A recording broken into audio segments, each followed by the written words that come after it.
जी महाराज। भारत देश के सौभाग्य से आगामी 22 सितंबर से लेकर के 26 अक्टूबर तक ज्योतिष पीठ के जगत गुरु शंकराचार्य पूज्यपाद स्वामी श्री अभिमुक्तेश्वरानंद सरस्वती जी महाराज गौ ध्वज प्रतिष्ठा भारत यात्रा करने वाले हैं, जिसमें वो हर प्रदेश की राजधानी में जाएंगे और जा करके गौ ध्वज की प्रतिष्ठा करेंगे। और गौ ध्वज की प्रतिष्ठा के साथ साथ वो सरकार से ये मांग करेंगे कि गौ माता के लिए एक राष्ट्रीय कानून बनाया जाए, गौ माता को पशु सूची से हटाया जाए, केंद्रीय कानून बना करके माता के स्थान पर रखा जाए। गौ हत्या का कलंक इस देश से मिटे, क्योंकि ये देश मर्यादा पुरुषोत्तम भगवान श्री राम और भगवान श्री कृष्ण का देश है। और आपको ये पता होगा कि भगवान राम का अवतार गौ माता के संरक्षण के लिए ही हुआ था। ये गीत बहुत प्रचलित हुआ था कि जो राम को लाए हैं हम उनको लाएंगे। तो राम को कौन लाया, ये जब आप विचार करेंगे तो आप पाएंगे कि राम को लाने वाली भगवती गौ है। गौ जब गई प्रार्थना करने के लिए तब भगवान राम आए।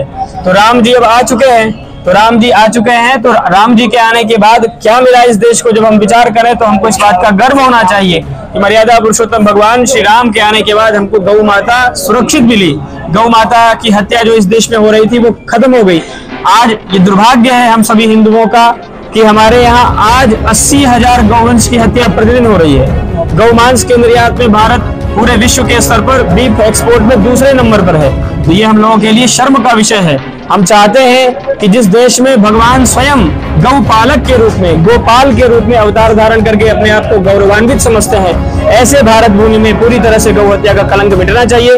पूज्य शंकराचार्य जी महाराज हर प्रदेश की राजधानी में जाएंगे और इस कार्य के लिए उन्होंने परम पवित्र अयोध्या की पावन भूमि को चुना, क्योंकि भगवान श्री रामचंद्र चाहे रघुवंश, आप इसको पढ़ लेंगे इतिहास को तो आप पाएंगे कि गौ की कृपा से ही भगवान का ये वंश आगे बढ़ा।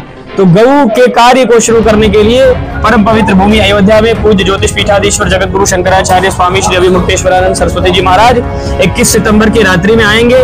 22 सितंबर को प्रातःकाल रामकोट की परिक्रमा करेंगे। रामकोट की परिक्रमा करने के बाद यहाँ पर गौ ध्वज स्थापित करेंगे और गौ ध्वज स्थापित करके पत्रकारों को संबोधित करेंगे।